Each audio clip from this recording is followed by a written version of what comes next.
PW ಅವ್ರನ್ನ ಕೇಳಿದ್ರೆ ನಾವು ನಗರಸಭೆ ಮೇಲೆ ಹೇಳ್ತಾರೆ, ನಗರಸಭೆ ಅವ್ರ ಮೇಲೆ ಹೇಳಿದ್ರೆ PW ಅವ್ರ ಮೇಲೆ ಹೇಳ್ತಾರೆ.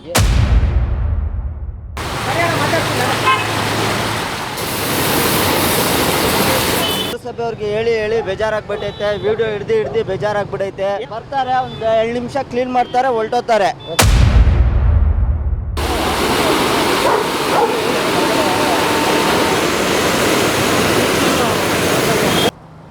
ಮಳೆ ಬಂದರೆ ದೊಡ್ಡಬಳ್ಳಾಪುರದ ನಗರ ರಸ್ತೆಗಳು ಚರಂಡಿಗಳಾಗ್ತವೆ. ನೀರು ಚರಂಡಿಯಲ್ಲಿ ಹೋಗಲ್ಲ, ರಸ್ತೆಗಳಲ್ಲಿ ಹೋಗ್ತದೆ. ನಾವೀಗ ದೊಡ್ಡಬಳ್ಳಾಪುರದಿಂದ ನೆಲಮಂಗಲ ಹೋಗ್ತಕ್ಕಂಥ ರಸ್ತೆಯಲ್ಲಿ ಇದ್ದೀವಿ. ನಮ್ಮ ಬೋರ್ಡಲ್ಲಿ ತೋರಿಸ್ಬೋದು ಬೇಕಾದ್ರೆ. ತುಮಕೂರು ದಾಬಸ್ಪೇಟೆ ಕೊಡಿಗೇಹಳ್ಳಿ ರಸ್ತೆ, ನೆಲಮಂಗಲ ರಸ್ತೆ. ನೋಡಿ, ಮಳೆ ಬಂದು ನೀರು ಚರಂಡಿಲಿ ಹೋಗ್ತಾ ಇಲ್ಲ, ರಸ್ತೆಯಲ್ಲಿ ಹೋಗ್ತಾ ಇದೆ.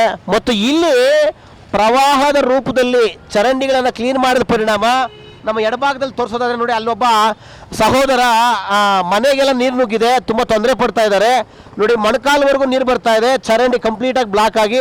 ನಮ್ಮ ಎಡಭಾಗದಲ್ಲಿ ನೋಡೋದಾದ್ರೆ ಗೇಟು ಕ್ಲೋಸ್ ಮಾಡಿಕೊಂಡು ಮನೆಗೆ ನೀರು ನುಗ್ಗುತ್ತೆ ಅನ್ನೋ ಭಯದಲ್ಲಿ ಅವರು ಆಚೆ ಹೋಗಿರ್ತಕ್ಕಂಥದ್ದು. ನಿಜವಾಗ್ಲೂ ನಾಚಿಕೆಗೇಡಿನ ವಿಷಯ. ನಗರಸಭೆಗೆ ಕೋಟ್ಯಾಂತರ ರೂಪಾಯಿ ಆದಾಯ ಇದೆ, ವಾರ್ಷಿಕವಾಗಿ ಲಕ್ಷಾಂತರ ರೂಪಾಯಿ ಕೋಟ್ಯಾಂತರ ರೂಪಾಯಿ ಬಂದರೂ ಸಹ ತೊಂದರೆ ಆಗ್ತಾ ಇರ್ತಕ್ಕಂಥದ್ದು. ನೋಡಿ, ಇಲ್ಲಿ ಬೈಕ್ಗಳನ್ನು ಸರ್ವಿಸ್ ಮಾಡೋ ಸೆಂಟ್ರಲ್ಲಿ ಬಿಟ್ಟಿದ್ರೆ ಅಲ್ಲೂ ಸಹ ನೀರು ಕೊಚ್ಕೊಂಡು ಹೋಗ್ತಕ್ಕಂಥ ಪ್ರಮೇಯ ಇಲ್ಲಿ ಉದ್ಭವ ಆಗಿರೋಂಥದ್ದು. ನಿಜವಾಗ್ಲೂ ನೋಡಿ, ಇಲ್ಲಿ ರಭಸ, ಇದು ಯಾವುದೋ ನದಿನೋ ದೊಡ್ಡ ಪ್ರವಾಹನೋ ಅಲ್ಲ, ದೊಡ್ಡಬಳ್ಳಾಪುರದ ಚರಂಡಿ ನೀರು, ಮಳೆ ನೀರು, ರಾಜಕಾಲುವೆ ನೀರು. ನೋಡಿ, ರಾಜಕಾಲುವೆ ನೀರು ಈ ಮಟ್ಟಕ್ಕೆ ಬರ್ತಾ ಇದೆ ಅಂದರೆ ದೊಡ್ಡಬಳ್ಳಾಪುರದ ಚರಂಡಿಗಳ ಸ್ಥಿತಿಗತಿಗಳು ಹೇಗಿದೆ ಅನ್ನೋದು ಇದರಿಂದ ಅರ್ಥ ಆಗುತ್ತೆ. ಇಲ್ಲಿ ಸಹೋದರ ಇದ್ದಾನೆ, ಮಾತಾಡ್ಸೋಣ. ಇದನ್ನು ನೋಡ್ತಾ ಇದ್ರೆ ಏನು ಅನ್ನಿಸ್ತಾ ಇದೆಯಪ್ಪ? ಮಾತಾಡ್ತೀರಾ? ನಮ್ಮ ಹುಡುಗರು ಮಾತಾಡಲ್ಲ.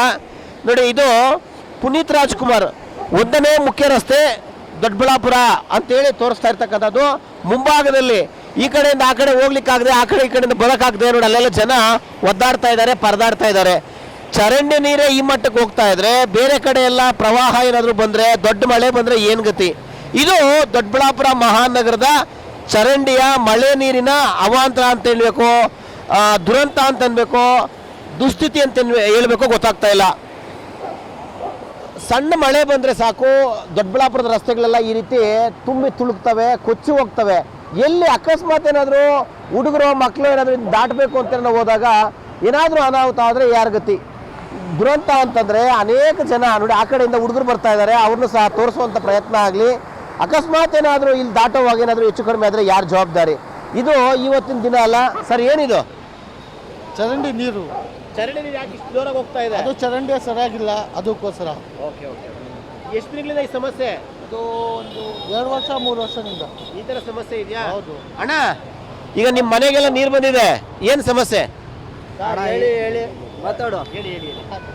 ಇವ್ರಿಗೆ ನಗರಸಭೆ ಅವ್ರಿಗೆ ಹೇಳಿ ಹೇಳಿ ಬೇಜಾರಾಗ್ಬಿಟ್ಟೈತೆ. ವಿಡಿಯೋ ಹಿಡ್ದು ಬೇಜಾರಾಗ್ಬಿಟ್ಟೈತೆ. ಏನು ಹೇಳ್ತಾರೆ ಹೇಳಿದಾಗ?